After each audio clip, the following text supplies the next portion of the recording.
नमस्कार प्यारे विद्यार्थियों, मैं अर्जुन राजौरिया आपके अपने ही YouTube चैनल हमारी कोचिंग में आपका हार्दिक अभिनंदन और बहुत बहुत स्वागत करता हूं। प्यारे विद्यार्थियों, पिछले वीडियो में हमने जो समांतर श्रेणी है उसके बेसिक इंट्रोडक्शन के बारे में पढ़ा था।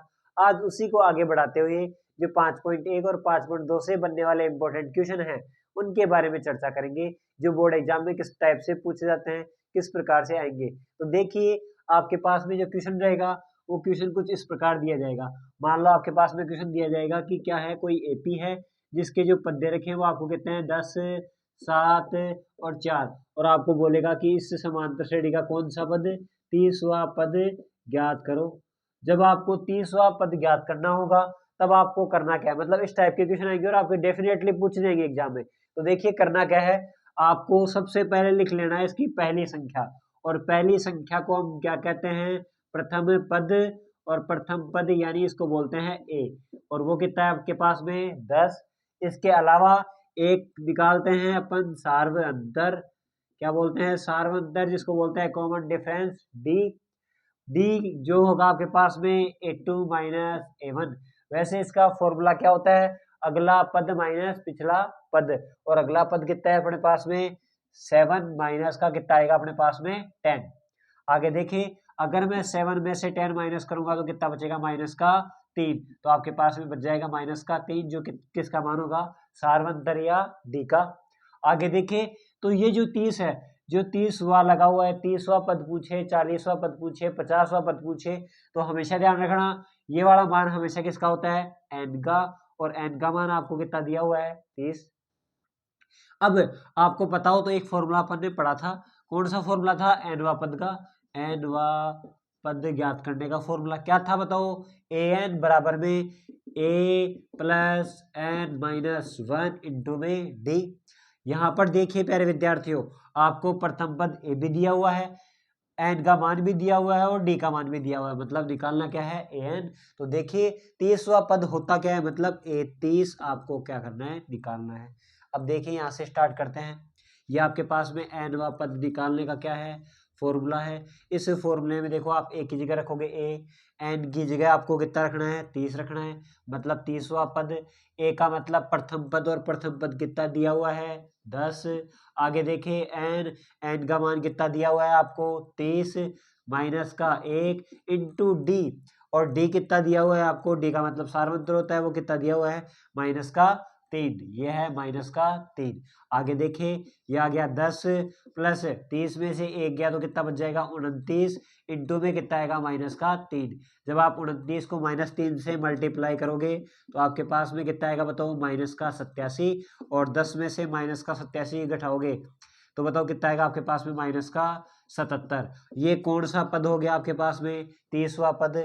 प्यारे विद्यार्थियों, अब आप लिखोगे कैसे लास्ट में, अतः एपी का, अतः एपी का कौन सा पद, 30वां पद क्या होगा, माइनस का 77 होगा। इस प्रकार और किस टाइप के क्वेश्चन पूछे जाते हैं देखते हैं। हाँ तो प्यारे विद्यार्थियों, जो नेक्स्ट टाइप का क्वेश्चन है वो किस टाइप से एग्जाम में आता है, और इस टाइप का क्वेश्चन एग्जाम में पूछा भी जा चुका है। देखिए क्वेश्चन किस प्रकार से है, आपको एपी दी हुई है, एपी क्या है 3, 8, 13, 18 का कौन सा पद 78 होगा। मतलब जब भी आपसे पूछे कि कौन सा पद पूछे, या आपसे पूछा जाए कि इसमें कितने पद होंगे, या तो आपसे पूछा जाएगा कि कौन सा पद 78 होगा, या आपसे पूछा जाएगा कि कितने पद होंगे, और या आपसे क्या पूछा जा सकता है कि क्या एपी का कोई पद, क्या कोई पद 78 होगा।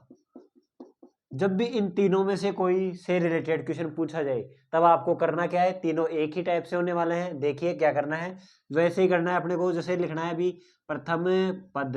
प्रथम पद बताओ कितना दे रखा है अपने को, ए, और ए कितना दिया हुआ है अपने को 3। आगे देखिए, तो एक होता है आपके पास में सार्व अंतर।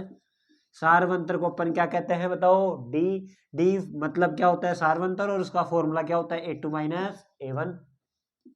यहाँ देखें तो A2 का मतलब दूसरी संख्या। दूसरी संख्या कितनी दे रखी है आपको, दूसरी संख्या दे रखी है 8 माइनस का कितना 3। अगर मैं 8 में से 3 कट करूंगा तो कितना बच जाएगा अपने पास में 5, जो अपने पास में किसकी वैल्यू आ गई, डी यानी सार्वंतर की। और यह हमेशा जब भी आपको दिया हो कौन सा पद, कितने पद या क्या कोई पद, तो ये वैल्यू किसकी होती है, ए एन की। किसकी होती है, ए एन की। यानी आपको ए एन दे रखा है कितना, 78। आगे निकालना क्या है अपने को, एन निकालना है। आगे देखें, अब आपको पता है कि इन चारों से रिलेटेड कोई एक फॉर्मूला होता है, और वो फॉर्मूला क्या होता है बताओ, ए एन बराबर में ए प्लस एन माइनस 1 इंटू में डी। ये फॉर्मूला होता है। यहाँ पर जिसकी भी वैल्यू दे रखी है वो आप रख सकते हैं।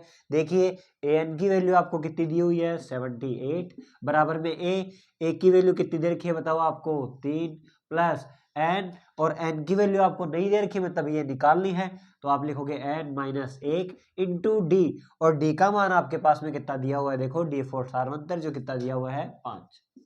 यहाँ से जो प्लस की वैल्यू है वो इधर आएगी किसकी, माइनस की, मतलब आपके पास में आएगा 78 माइनस का 3 बराबर में क्या बच जाएगा, एन माइनस 1 इंटू में 5।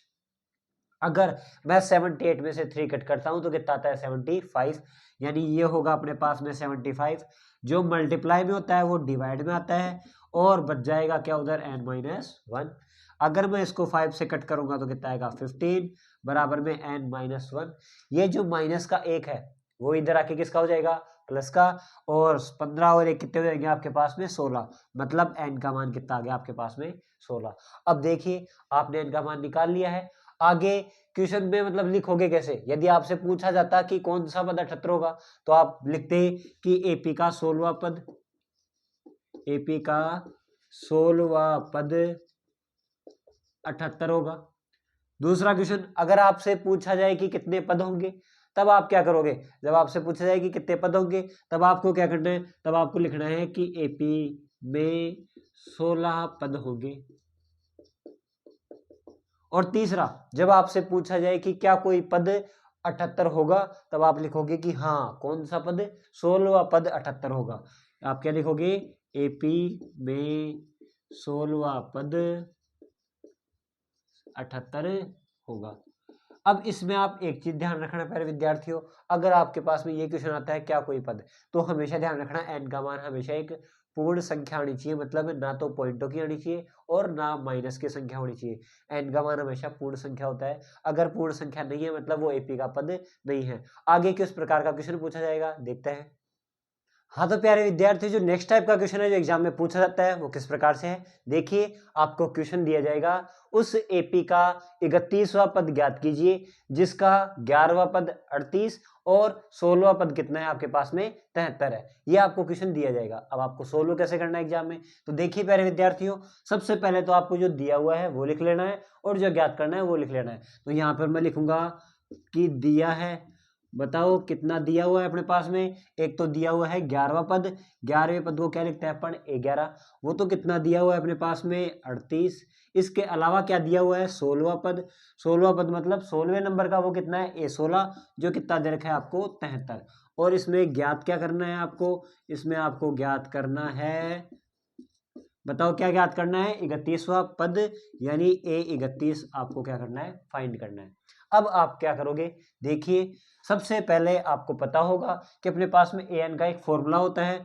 ए एन का फॉर्मूला क्या होता है बताओ अपने पास में, ए प्लस एन माइनस 1 इंटू में डी, ये फॉर्मूला होता है। अब आपको क्या करना है, अगर ये फॉर्मूला है तो इसमें यहां से अगर मैं पता लगाऊं तो देखो ए एन का मतलब 11वां पद या 16वां पद है, ए का मान ए रहेगा, एन माइनस 1 मतलब जो भी पद दे रखा है उसमें से एक कम करना है। इसका मतलब मैं ए 11 को ये लिख सकता हूँ कि आपके पास में ए प्लस 11 में से एक कम करेंगे तो कितना बन जाएगा आपके पास में 10d, ठीक है। और ए 11 का मान कितना दिया हुआ है आपको 38, तो इसके बराबर में कितना आ जाएगा 38। इसको आप क्या मान लोगे, समीकरण 1। आगे एक क्या निकालना है आपको, A16। इसी प्रकार से अगर A16 निकाले तो क्या होगा, ए प्लस 16 में से एक कम करेंगे तो आपके पास में कितना बच जाएगा 15d, और बराबर में इसका मान कितना दिया हुआ है 73। ये हो गया आपके पास में इक्वेशन नंबर 2। देखिए अब आपके पास में ऐसे दो इक्वेशन है, दो इक्वेशन को आप सोल्व कैसे करोगे, आपने 10th क्लास में पढ़ी है निर्देशांक ज्यामिति वाली और एक आपके दो चर वाले रैखिक समीकरण, तो उसमें आपने देखा होगा इनको विलोपन विधि के द्वारा हल किया जाता है। विलोपन विधि क्या कहती है कि आपके पास में चरों को बराबर करना। अब देखो इसमें पहले से ही एक चर बराबर है, तो आप सीधा क्या कर सकते हो, समीकरण 2 में से एक को माइनस कर सकते हो। तो अपन लिखेंगे समीकरण दो में से समीकरण एक को घटाने पर, अब समीकरण दो में से एक को घटाना है तो सबसे पहले मैं समीकरण दो को लिखूंगा।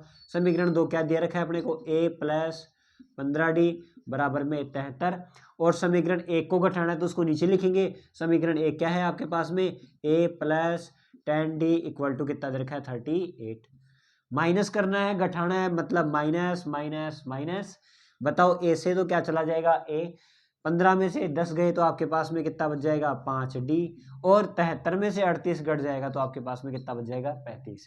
आपको निकालना है किसका मान है, d का। तो जो भी मल्टीप्लाई में है वो किस में चला जाएगा, डिवाइड में, मतलब आएगा 35/5, और काटेंगे तो आंसर कितना आ जाएगा d, यानी d का मान अपने पास में कितना आ गया, d बराबर 7। आप d का मान समीकरण एक में भी रख सकते हैं और दो में भी रख सकते हैं। रखने से क्या होगा, आपके पास में समीकरण एक में रखते ही आपके पास में किसका मान आएगा, एक का मान। तो देखिए आप समीकरण एक में क्या करोगे, समीकरण एक में d का मान रखने पर, अगर मैं समीकरण एक में d का मान रखता हूं तो देखिए समीकरण एक है क्या, रख दो आप ऐसे कैसे, a प्लस 10d बराबर में कितना 38, a ऐसा कैसा, 10b ऐसा कैसा, और d की वैल्यू अपन ने कितनी निकाली है 7, तो वो यहाँ पर कितना रख देंगे 7, बराबर में कितना आएगा 38। 10 को 7 से मल्टीप्लाई करेंगे तो आपके पास में कितना आएगा 70 बराबर में 38। जो प्लस का है वो उधर जाके किसका हो जाएगा, माइनस का, मतलब अपने पास में आएगा a बराबर में 38 माइनस का 70, और 38 में से 70 माइनस करेंगे तो a का मान कितना आएगा, माइनस का 32। अब देखो प्यारे विद्यार्थियों, आपके पास में a की वैल्यू भी है, d की वैल्यू भी है, और आपने यहाँ पर नोटिस किया हो तो देखो n, क्या आपके पास में n की वैल्यू भी है क्या, n की वैल्यू कितनी है 31। यह आपको कौन सा पद निकालना है, 31वां पद, और 31वां पद होता क्या है, a 31 निकालने का फॉर्मूला क्या होगा, a प्लस 31 है तो एक माइनस करेंगे कितना आएगा 30d। अब a की वैल्यू तो कितनी है, माइनस का 32 प्लस 30 इंटू डी का मान कितना है अपने पास में 7। ठीक है, आगे देखते हैं इसको, तो अपने पास में कितना आएगा, ये माइनस का 32 ऐसे कैसे, और 30 को 7 से गुणा करेंगे तो 210, 210 में से माइनस के 32 करेंगे तो अपने पास में कितना बच जाएगा 178, यानी 178। अतः मैं क्या कह सकता हूँ, एपी का कौन सा पद, 31वां पद कितना होगा आपके पास में 178 होगा। इस प्रकार आप किसी भी क्वेश्चन को आसानी से कर सकते हैं। अगर आपको हमारा वीडियो अच्छा लगे तो हमारे चैनल से जुड़े रहे और हमारी वीडियो को लाइक और शेयर करें। धन्यवाद।